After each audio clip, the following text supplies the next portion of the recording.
खबरदार के इस हिस्से में हमारा फोकस आतंकवादियों की बौखलाहट और आपकी सुरक्षा पर है। 15 अगस्त से पहले आतंकवादी एक तरह से अपनी बौखलाहट दिवस मना रहे हैं। ग्रेनेड फेंककर हिट एंड रन आतंकी हमले करने लगे हैं या सुरक्षा बलों के दस्ते पर गोलियां बरसानी हो। आतंकवादियों का प्लान यही है कि भारत की स्वतंत्रता के समारोह में दहशत का जहर घोल दिया जाए, लेकिन आतंकवादियों का सिंगल डोज वाला इलाज हमारे सुरक्षा बलों के पास है। स्वतंत्रता दिवस से पहले आतंकवादी बौखलाए हुए हैं।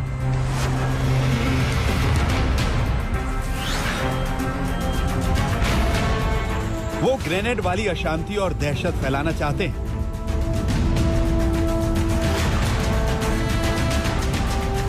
लेकिन सुरक्षा बलों का जवाब भी ताबड़तोड़ है। आतंकवादियों की मौत का तत्काल टिकट कट रहा है।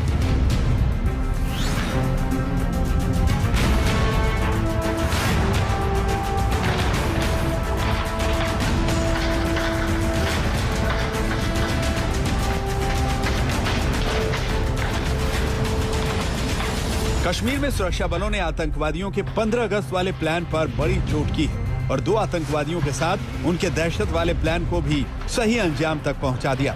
इस मुठभेड़ में 2 आतंकी मारे गए, लेकिन बाकी भागने में कामयाब रहे।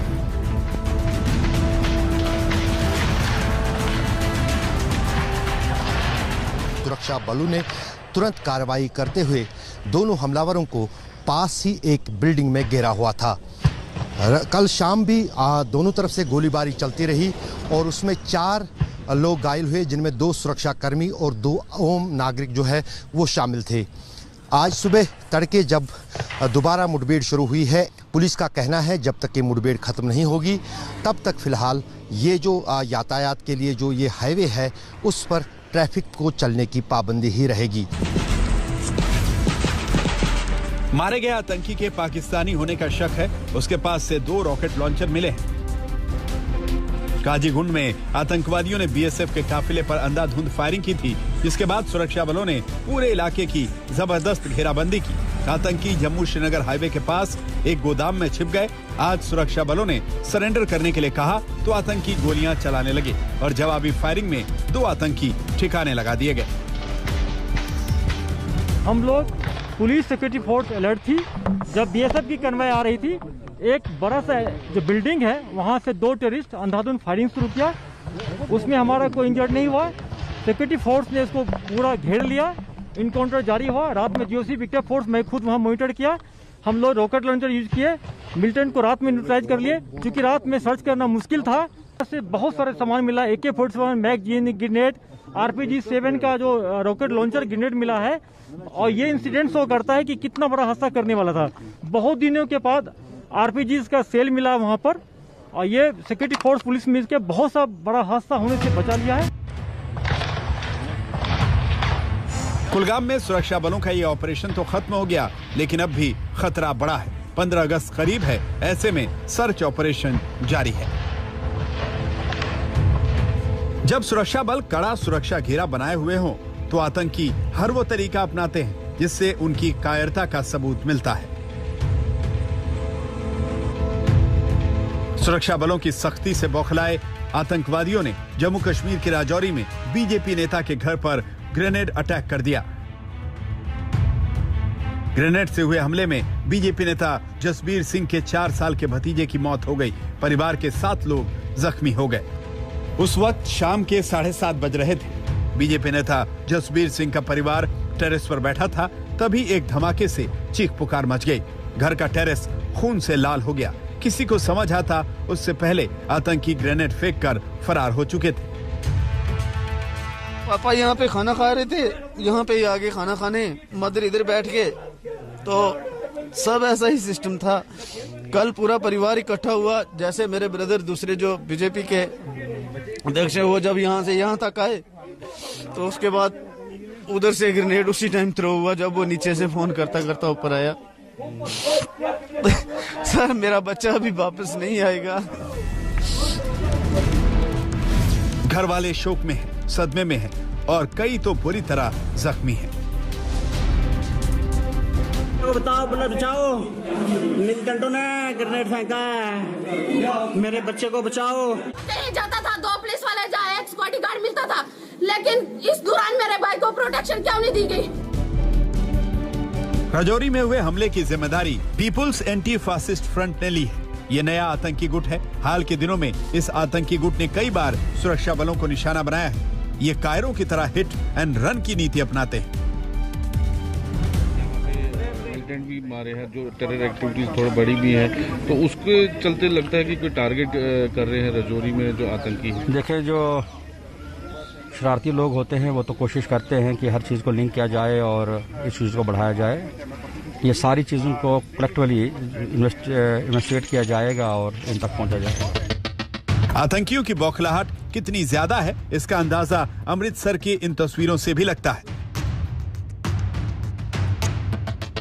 आतंकी चाहते थे कि यह धमाका भीड़ भाड़ के बीच हो और इससे अमृतसर के पॉश इलाके रणजीत एवेन्यू में जान माल का बड़ा नुकसान हो, जिससे बड़ा संदेश जाए। लेकिन वक्त रहते इसे बरामद कर लिया गया और बम निरोधक दस्ते ने पूरी सावधानी के साथ इसे खुली जगह पर ले जाकर डिफ्यूज कर दिया। 15 अगस्त से पहले आतंकी हर कीमत पर खून बहाना चाहते हैं, लेकिन पाकिस्तान बॉर्डर से 28 किलोमीटर दूर अमृतसर में सुरक्षा बलों के साथ स्थानीय पुलिस भी सतर्क थी और एक बड़ा हमला टल गया। धारा 370 हटने के बाद से जिस तरह घाटी में सुरक्षा बढ़ी है और लगातार आतंकियों का सफाया हुआ है, उनके खिलाफ ऑपरेशन ऑल आउट चला है, उससे पाकिस्तान के खर्चे पर पलने वाले आतंकवादी बौखलाए हुए हैं और अगस्त के महीने में इनकी बौखलाहट और बढ़ जाती है। लेकिन चिंता की बात नहीं है, क्योंकि सुरक्षा बल चौकन्ने हैं और उनके पास ऐसे आतंकवादियों के लिए सिंगल डोज वाला इलाज मौजूद है। अमृतसर से अमित शर्मा, जम्मू से सुनील जी भट्ट और श्रीनगर से अशरफ वाणी के साथ आज तक ब्यूरो। खुफिया एजेंसियों को ऐसे इनपुट्स मिले हैं कि पाकिस्तान में मौजूद आतंकवादी स्वतंत्रता दिवस पर भारत में खून खराबा करना चाहते हैं। ये पाकिस्तान की पुरानी इच्छा है और हर साल पाकिस्तान की कोशिश होती है। हमारे सुरक्षा बल इसे नाकाम करते हैं और इस बार भी उम्मीद है कि वैसा ही होगा। वैसे खुफिया रिपोर्ट्स ये कहती हैं कि आतंकवादी घुसपैठ की तैयारी कर रहे हैं। विस्फोटक और हथियार भारत भेजे गए हैं। भीड़ भाड़ वाले इलाकों में नई तकनीक वाले आईडी ब्लास्ट का प्लान बना है। आतंकवादी मोहम्मद सादिक के साथ लश्कर तैयबा के 6 कमांडर पीओके के कोटिल में एक लॉन्च पैड पर तैयार बैठे हैं और हमले का प्लान बना रहे हैं। जैश ए मोहम्मद के 5 आतंकवादी पीओके में एक कैंप में मौजूद हैं। उन्हें बॉर्डर की फॉरवर्ड लोकेशंस पर आईडी ब्लास्ट करने की जिम्मेदारी दी गई है और लश्कर के कम से कम 4 आतंकवादी पीओके के टुंडवाला वन क्षेत्र में मौजूद हैं। वहां से आगे बढ़कर कश्मीर घाटी में घुसने की फिराक में हैं ताकि जम्मू कश्मीर में बड़ा आतंकवादी हमला किया जा सके। लेकिन इन आतंकवादियों के लिए हमारे सुरक्षा बलों की तैयारियां भी पूरी हैं। आतंकवादियों के मौत के मुंह में भेजने की सुपरफास्ट व्यवस्था हमारी पुलिस और हमारे सुरक्षा बलों ने कर ली। तो सावधान रहिए और सुरक्षा बलों पर विश्वास अवश्य कीजिए। दुनिया और कोरोना वायरस के बीच बहुरूपिये का एक खेल चल रहा है। एक तरफ वायरस से बचने के लिए सुपरफास्ट वैक्सीनेशन की कोशिश हमारी है, तो दूसरी तरफ कोरोना वायरस के डेल्टा परिवार के खतरनाक वेरिएंट्स हैं जो वैक्सीन और इम्यूनिटी के बैरिकेड को तोड़कर तेजी से आगे बढ़ रहे हैं। महाराष्ट्र में डेल्टा प्लस से 5 मौतों की पुष्टि हो चुकी है। मुंबई में भी डेल्टा प्लस से पहली मौत हो चुकी है और इस समय महाराष्ट्र में इस वेरिएंट के 65 केस हैं। इसे लेकर पूरा सिस्टम अलर्ट पर है। जब स्कूल खोलने पर फैसला लेने की घड़ी हो तब ऐसी मुसीबत हमें मुश्किल में डाल देती है। वैक्सीन की दोनों डोज लगवाई हुई थी, इसके बावजूद कोरोना की चपेट में आए और मौत हो गई। जीनोम सीक्वेंसिंग से इस बात की पुष्टि हुई कि संक्रमण डेल्टा प्लस वेरिएंट का था।